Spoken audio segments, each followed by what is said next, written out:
To me for just a minute. I've been moved to Omaha. An inmate at the Douglas County Jail. To accept this call, press 0. To refuse this call, hang up or... This call is from a corrections facility and is subject to monitoring, recording, and the location of your phone will be obtained.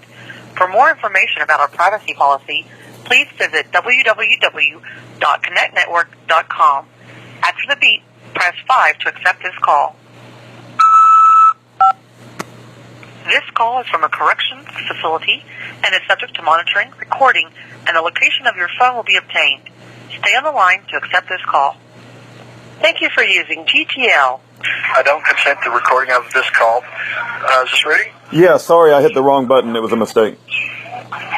Real quick, I won't keep you long. I was thinking you might want to go ahead and post all 3 of those videos. I did. Because the first one, I would label it as, this is how the FBI can pose as a representatives of another government and frame individual, and even though he says he didn't want to have anything to do with what they were doing other than assist them with what his job was, which was facilitating them getting the airplane, they still came after him and tried to frame him for something he had nothing to do with.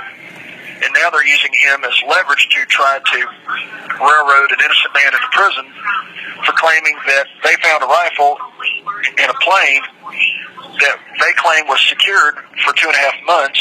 In their official documents, the FBI agent claimed that this plane had been secured for 2.5 months, when in effect, the next video's going to show you where he, in fact, standing on the wing of the plane with the door open in the plane, saying that he'd been in the plane daily for the last 2.5 months, and that, and then another pilot had actually moved the plane in and out of the hangar a number of times, and that the plane had never been locked up.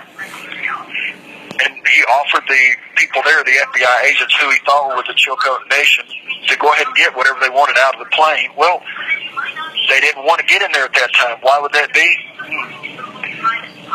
I guess because they knew they hadn't put in there what they wanted to put in there yet. Yeah. You know, I put all 3 together. It's one long video, and I put your call at the beginning, and so it's already been published. It's about 51 minutes long total. Okay. Well, I just thought about that. That first one had to do where they were trying to get him to meet and show them where the sheriff's house was and stuff like that, and he didn't do it. And the others there at the airport, and it clearly shows that he's got the airport. I mean, the plane, the door's wide open. Yeah, I took a screenshot of that, and so it's very, very clear. He's standing on the wing of the airplane, the door's wide open, and so this trial on August the 28th, are they going to bring? You think they're going to bring him to your trial to testify? Well, yeah. Wow. Okay. That's kind of shocking. Yeah, I mean, he's an innocent guy that's been brought in the middle of this. He has nothing to do with anything. He didn't conspire to do anything to anybody, and we're not guilty of anything. And that's the thing, is that the government is notorious for framing innocent people just to get what they want, which is to destroy innocent people's lives that don't want to go along with the corrupt system. And the Chilcote Nation wanting to stand on their own feet and take control of their natural resources and run their operation and, be recognized as a country just like any other country, which they have a right to do, is being stopped. So not only does that prevent them from developing their resources, but also getting their kids back, which is a large part. These people are covering up for a pedophile racket that's been going on for way too long. I'm talking to a guy in this unit where I'm at now. They're trying to take his kids from him. He's basically put to the mill. He was accused, and he got locked up, got out, and they would schedule like a AA meeting on one day during the day, and that same day would have all these other meetings.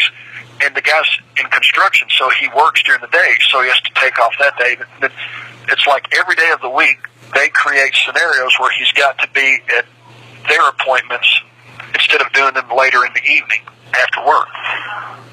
So effectively, they created scenarios to where he couldn't go to work, and then they made it to where he had to be at two places at the same time. And they said, don't worry about going to your probation hearing because we've got that taken care of. Well, surely, as soon as he didn't make it, the probation officer said, oh, you didn't show up, so violation of probation. There you go. You're right back in jail.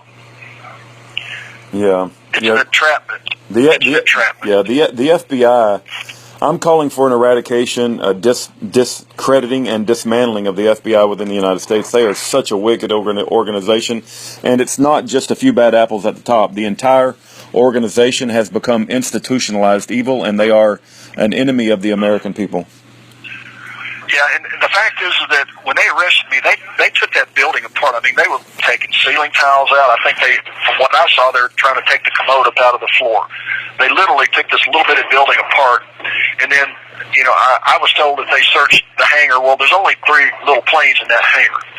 And, you know, this one with the heater hooked up to it, with the door open, with the little, you know, Chilcotin Nations diplomats information sitting right there in plain view. It's kind of obvious that my only credential is my Chilcotin Nation status card. You know, anybody could put 2 and 2 together and say, okay, that's probably how he got here.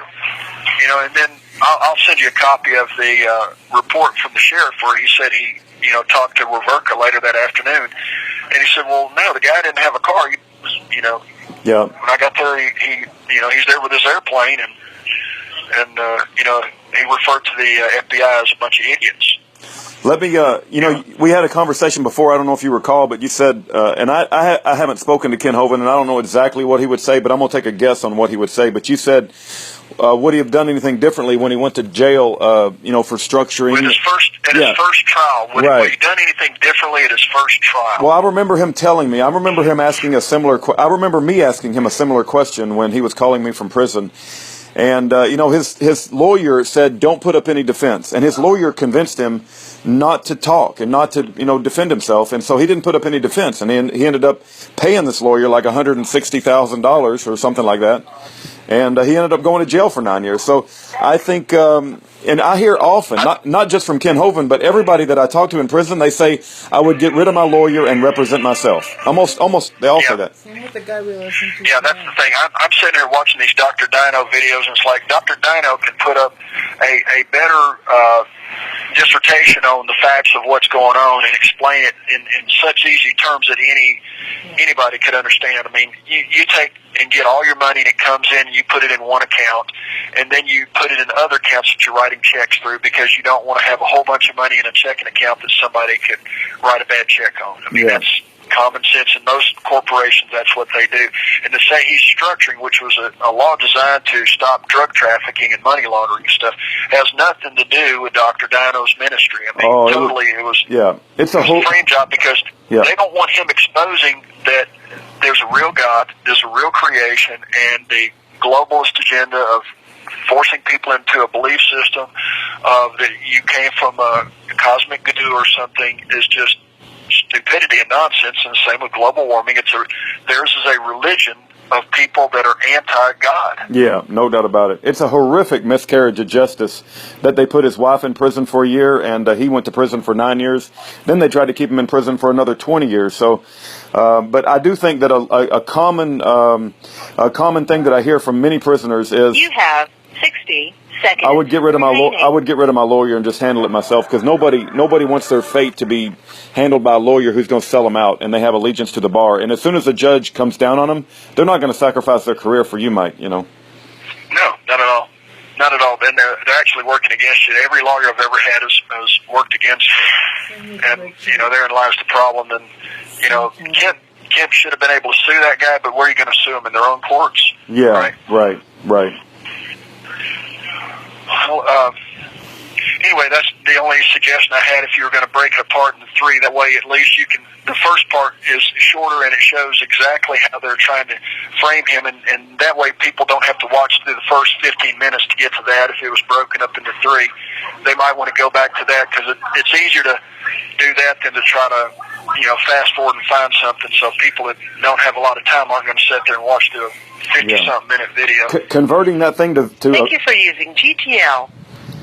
Well, he didn't get a chance to hear what I was going to say, but just simply converting that to a video that was uploadable to YouTube took a tremendous amount of time and effort, and I don't want to play my violin, but that wasn't an easy task. But anyway, take care. Pray for Mike. Pray for Pat. Pray for America.